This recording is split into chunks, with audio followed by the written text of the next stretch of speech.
دوی د الیکشن روان دی او الیکشن دوران کې دوی چې کومې وعدې د قوم سره کړې وې چې موږ به ګراني ختموو او موږ به ریلیف ورکوو قوم ته او دوی ته مینی بجټ چې کم پاس که په دې کې د ګرانۍ بم وغورځوه په قوم باندې سینجي ګرانه شوه کرایانې هغې سره زیاتې شوې د ضرورت اشیا ګران شو بجلی ګرانه شوله او دارنګې سوی ګیس ګران شو نو ډېر لوی خلک پریشانه دي اسم غربتو بل او غربت کې به نورم زیادت راشي بېروزګاري ده دوی د خلکو سره وعده کړې ده چې 1 کروڑ کسان به موږ نوکران کوو اوسه پورې هېڅ د هغې اثرات نه ښکاري بلکې الټا زما د معلوماتو مطابق بعضې څیزونه ختموي په هغې سره به مزدور کار چې کوم دی هغه بېروزګاره کېږي خامخا به هغې سره بېروزګاره کېږي لکه یوټیلیټي سټور باره کې ما د اورېدلي دي نو دې کې چې په زرګونو خلک په روزګار دي دا به بېروزګاره شي نو دوی چې کومه تبدیلۍ خبره کړې وه هغه الټه تبدیلي راله دوی چې کوم ریلیف او قوم ته باندې د اسانۍ وعدې کړې وې او انصاف پس موږ راولو نو ډېره غټه بې انصافي شروع ده ډېر خلک په مصیبت دي په تکلیف دي او سره د پس تاسو ګورئ چې دا ټول قوم به راپاسي خو به هر حال خلکو په اعتماد وکړو دې لپاره چې واقعي دی به رښتیا وایي چې په دې ملک کې به تبدیلي راولي خو هېڅ تبدیلي رانله دغه د ګرانۍ تبدیلي راله د ارزانۍ په ځای باندې ګراني شوله او د خلکو توقعاتو ځکه وله ډېر زیات اوټونه ورکړی شو نو د دې وجې نه دغه هغه چې کم توقعاتو هغې وله په اوبو لو کړله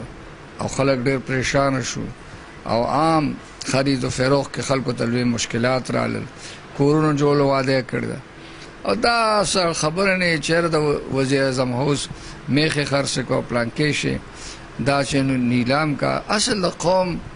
از بنیادی مسایلو ته توجه پکار ده پاکستان په خپلو خپو ودرېږي دوی وایي موږ به قرضې نه اخلو IMF سره دا خبرې شروع دي ټولې خبرې څه الټه معلومیږي او دوی چې په مخکې حکومتونو باندې کم اعتراضونه کول د هغې نه زیات هغه نقصان دوی قوم ته ورسو بدامني ده د هغې لپاره څه خاص سوچ فکر نشته دی چې د ملک امن راشي خوشحالي راشي نو به هر حال دا چې کوم دا ګراني دي راوستل دا موږ ریجکټ کوو او زمونږ د خپل اصول مطابق انشاءالله العزیز د خلاف به د قوم نمایندګي کوو اگر چې زه دې وخت کې منې نه یم قوم سره مې رابطې دي قوم او زما په منځ کې رابطې یوازې د الیکشن تر حده نه دي مضبوطې زمونږ خپل منځ کې رابطې دي زم د عام سړي په شکل کې په دې خلاف به احتجاج کوو او دا به موږ خلکو ته ښایو چې تاسو غلط شوي دوکه شوي موږ په وخت پې کړی بل دا ده چې د کوم قادیانې مشیر ګرځولو دې نه مخکې چې نو دا ویلو وایي دا به زه وزیر خزانه ګرځوم بیا وایي چې ښه دا قادیانې دی نو بیا چې وزیر اعظم شو نو دې مشیر جوړ کړ د اقتصادي کمیټې مشاورتي کمیټې نو دا قسم څیزونه مذهب ته هم ډېر لوی نقصان دی او دارنګې قوم ته هم ډېر لوی نقصان ورسېد خو به هر حال موږ په دې باندې احتجاج کوو او د دې خبرو نه دا موږ رد کوو دا ګراني او موږ انشاءالله العزیز د قوم سره رابطې دي کله چې دوی یو پرامن احتجاج کې باقاعده موږ د هغې حصه بسم الله الرحمن الرحیم حکیم الله فوجي مې نوم دی د متحده شاپکیپر فیډریشن مرکزی صدر یم او د بازار مشري کوم او تعلق مې بزنس سره دی زه د تحریک انصاف د اوسنی بجټ او د کم چې د هغوی د حکومت راغلی د 100 دنه خبرې اترې شروع کړي دي نو د هغې د هغې ورځې نه د لومبۍ ورځې نه واله تر اوسه پورې کم شیزونو نه چې به دوی به په حکومت باندې تنقید کوو چې تاسو دا کار کوئ نو دا داسې ټیک نه دی دا داسې دی دا داسې همهغه کار چې دی نو دوی شروع کړو بلکې د عوامو چې دوی له دا اوټ ورکړی نو دی په دې شیز باندې ورکړو چې یاره موږ د دې دواړو حکومتونو نه لکه د پیپلز پارټۍ حکومت نه د نېشنل پارټۍ د حکومت نه د دې نه دا خلک تنګ نو دوی او د یو आवाज پورته کړو چې زه به داسې کار کوم او زه به دومره کورونه ورکوم دومره نوکرۍ به ورکوم او داسې به کوم هغه به څه به کوم نو په دې وجه باندې دې خلکو ولا چې دی نو اوټ ورکړی دی په هغې کې به زه تا ته نن یو وړومبی خبره وکړم چې ده به په هغه وخت کې دا چغې والي چې په هونډۍ باندې لکه کم خلک چې دا پیسې راغواړي په دې باندې تاسو پیسې راغواړي او بینکونو له مو ورکوي په بینک مه رالیږئ نن د اوس د سروازې وړاندې په دغه باندې دغه هونډۍ والا چې څومره نو هغې خلک یې ونیول چې دا کارونه غلط دي او دا تاسو غلطه کوئ او په بینک پیسې رالیږئ نو کم کار چې دی د بل حکومت کې کو هغه د پخپله دلته کې شروع کړ بله خبره دا چې د نن چې کوم بیلونه راغلي دي نو په هغې کې هسې عام بل به راته 6 روپۍ یونټ د کور د بل به نن چې کوم زما د کور بل راغلی نو ما چې حساب وکړو نو هغه 10 روپۍ د پاسه لکه یو یونټ پروزي نو په دې کې 100 روپۍ خو داسې فرق راغی د ګیس هغه تاسو په اخبار هم کتلی دی چې 143% خو دا بل زموږ نه دی راغلی چې د هغې به څه پوزیشني بل د چې کم شیزونو باندې ټیکسونه ولګوله په هغه ټیکسونو کې نور هر څه خو پرېږده چې زه د دې ټافیانو سره مې کار دی نو تر پرونه پورې چې کم بیلونه ووتل د کارخانو نه نو هغه یو ریټونه وو د نن چې کم اوتې دي نو هغه بیل شو نو زموږ پرې بچو باندې هغه ټیکس مکمل طور ولګېده زه به دا ووایم چې لکه دی لګیا دی او د پاکستان چیزونه خرڅي لکه اوس زه به دا ووایم چې دی وایي چې زه د ګورنر هاوس نه یونیورسټي جوړوم نو دا زموږ ګورنر هاوس شو وزیر اعلی هاوس شو دا اساسي دي د ملک دا چې ته خرڅ کړې نو موږ به څه ښایو چې زموږ څه یو لکه دومره مونږ وږي شو بر ملکونو ته مونږ وایو چې یاره مونږ ګورنر هاوس هم ختم کړو مونږ وزیر اعلی هاوس هم ختم کړو دین هم دا وکړل او دا شیز هم ته جوړ کړو هغه شیز هم ته جوړ کړو زمونږ ټوټلی د چې سټارټ اخیستې دی نو دای په غلط اخیستې دی بل زه خو پوه نه شوم چې زمونږ د وزیر اعظم صاحب څوک دی او جج صاحب څوک دی زمونږ کیسونه ټول پراته دي هغه جج صاحب له پکار دي چې یاره هغه حل کی هغه لګیا دی خلکو ته وایي چې تاسو ډیم له پیسې جمع کړئ زه به ډیم سرداس کار کوم مونږ په دې خپه نه یو چې دا ډیم دی جوړ شي مونږ خوشحاله یو نه یو 15 ډیم لري جوړ شي خو د هر چا خپل کار دی پکار دی چې هغه د وزیر اعظم صاحب کار دی چې هغه وکي او دا نه چې هغه د مونږه د خو چې زه به د بهر ملکونو نه داخل غواړم پیسې چې هغوی به راوړي او دلته ورکړي نو د خو هغه شروع زمونږ نه وکړه د غریبانانو وکړه آیا د په غټو خلکو باندې څه وکړو دې پسې را روان د پټرولو خبره ده نو آلریډي چې پټرول ګران شي نو خبره خلاصه شوه د ګیس نعم البدل پټرولو او ګیس آلریډي ګران شو دې نه پس د پټرولو نمبر د پټرول به ګران کی نو دې زمونږ نه ارسو باسي زمونږ په لاجې کې چې یو غریبانه دا ډایرکټ پر غریب باندې ټیکس ولګید اس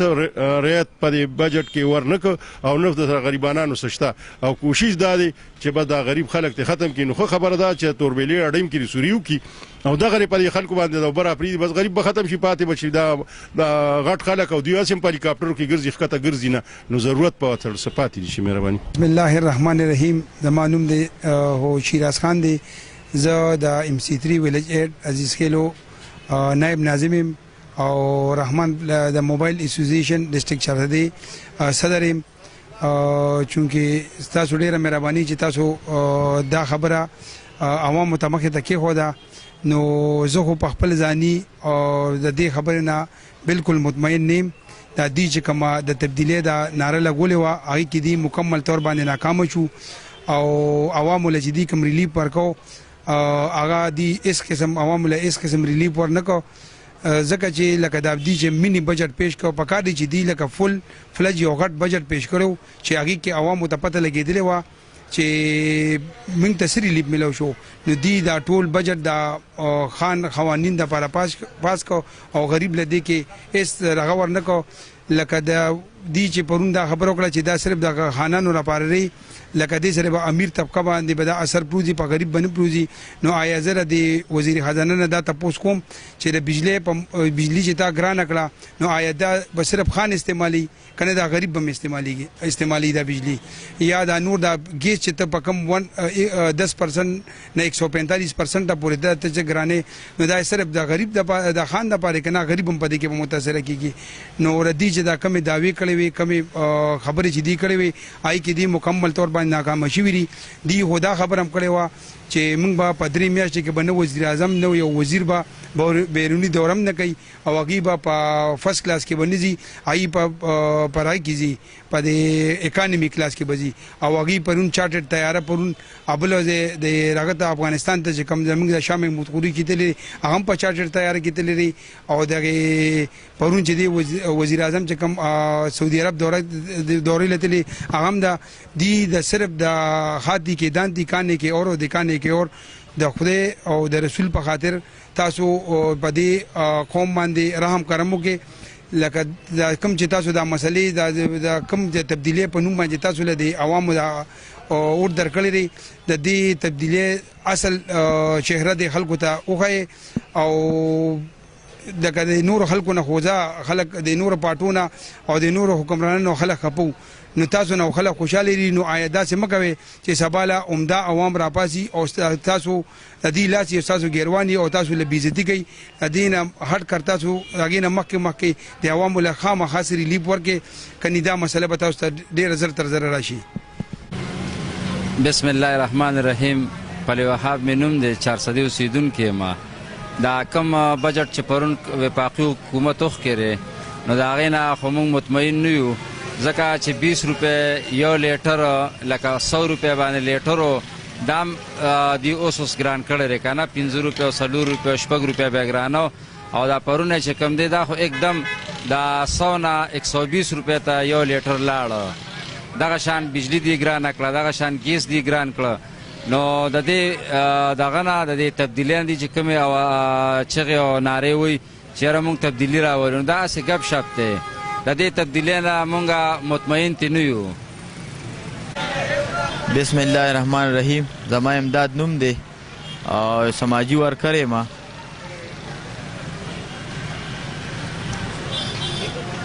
بسم الله الرحمن الرحیم. زما امداد نوم دی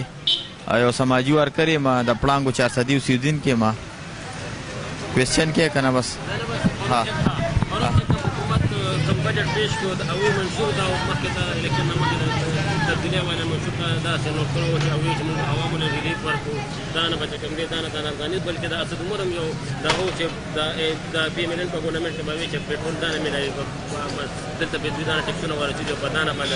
هغې حوالې ته تاسو پرون چې کوم مینې بجټ پیش هغې په حوالې ته تاسو دا کم بجټ چې پیش شوی دی نو چې څنګه نور حکومتونو څنګه بجټ پیش کوو نو د هغې نه بلکې داسې بجټ پیش که چې د ضرورت کم شیزونو په هغې باندې ټولو ټیکس ولګو نو دا خو سیم هماغه شیز دی چې د دې نه مخکې که زرداري و که نواز شریف و هغې هم چې کم بجټ په پیش کو او هماغسې بجټ یې پې که د ضرورت په شیزونو په ټولو باندې ټیکس ولګېده زما په خیال په دې کې څه تبدیلي نه ښکاري.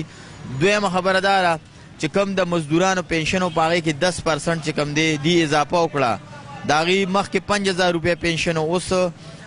5500 روپۍ پنشن باندې دا یو غټ تضاد دی. نو تبدیلی دی ته نه وایي تبدیلی چې عالی به راځي چې هغه د هر شخري په ژوند کې تبدیلی راشي هغه که د میډیا ملګري چې د دوی په ژوند کې تبدیلی راشي که هغه دوکاندار چې د په ژوند کې تبدیلی راشي هغه که مثال په طور باندې د پاکستان هر وګړی دی او د هغه په ژوند کې یو ښه تبدیلی راشي لکه څنګه چې په نورو ریاستونو کې هغې کې وګورئ نو هغې کې د ژوند چې څومره ضرورتونه دي هغه ریاست پرې ورکوي هغه که تر کومې پورې یو ځوان ته سټیټ روزګار نی ورکړی نو هغې ورته بېروزګار الاونس ورکوي او هغه بېروزګار الاونس هغه ته دومره ورکوي لکه پاکستانی چې دې وخت سره کم از کم 1 لک روپۍ چې کم ایجوکیټډ ځوانان دي یا مثال په طور نور داسې د 60 سال نه زیات خلک دي هغې د پاکستان تقریبا 1 لک روپۍ چې کم دی ماهانه هغې ته وظیفه ورکوي نو د هغې ژوند ښه تېرېږي. خبره همدا ده دلته کې چې د مزدور کم استحصال کیږي په کارخانو کې چې وګورئ د مزدور دی 15000 روپۍ مقرر کړی را په 15000 روپۍ باندې چې کم دی هغه چې څومره کارخانې دي وړې کارخانې دي غټې کارخانې دي په هغې کې په 8000 چې کم دی یو تعلیم یافته هلک کار کوي. بنیادی خبره دا ده چې تر کومې پورې په دې ملک کې معاشي ناانصافي نه ختمه شوې او معاشي ناانصافي څه ده معاشي ناانصافي هغه ده چې د دې ټولو انسانانو تنخوا یو عمره شوي نی نو دا سټیټ ترقي نشي کولی دا ریاست مخکې تللی نشي پاکستان وده نشي کولی. اوس دلته کې دوکاندار چې کوم دی هغه یو سړی به ډېر خواهش لري چې یاره زه څه واخلم خو هغه ته خپل جیب اجازت نه ورکوي ځکه چې یو مزدور نن 300 روپۍ دیاړي والي نو آیا زه د پاکستان چې څومره سیاسي پارټۍ دي هغې ته زه دا یو چیلنج ورکوم چې ته راشه په 300 روپۍ باندې ته ورځ تېره کړه په 1500 روپۍ تېره کړه ورځ نو زه بیا تا ته وایم نو چې تا یو مزدور له 500 روپۍ دیاړي مقرر کړې ده او په خپله چې کوم دي 10 لاک او 20 لاک او 30 لاک تر عین نخي په پاکستان کې جج جرنیل چې کوم دی بل یو دغه اوټ شو چې 50 لاک روپۍ پر ډیلی او دلته کې د ګل په شان د ځوانان چې کوم دی هغه بېروزګاره ګرځي نو دا احساسي محرومۍ به خورېږي نه موږ داسې تبدیلي هېڅکله نه غواړو موږ یو داسې تبدیلي غواړو چې کم دلته اسلامي کم هغه اسلامي دعوې کوي چې موږ اسلامي نظام راولو په اسلام کې وایي چې د یوې تولې او یوې ماسې برابر تنخوا به د یو مزدوري یعنی دې وخت سره چې کم از کم 80,000 روپۍ وي اسلام وایي نو اسلامي نظام چې کم خلک راولي هغې هم په دروغه لګیا دي څومره سیاسي پارټۍ دي ټول دروغ وایي عوامو ته دا یو میسج ورکوو چې تر کومې پورې ټول راپاڅېدلی نه یې په پاکستان 22 کروړ عوام راپاڅېدلی نه یې او د دې جاګیردارو خلاف هم اواز نه کړی او په دې ملک هم قبضه نه کړی نو همدغسې به چې کوم دی غریب سړی وال خوري هغه که دوکاندار دی هغه که کسان دی که مزدور دی که سټوډنټ دی هغه ټول همدغسې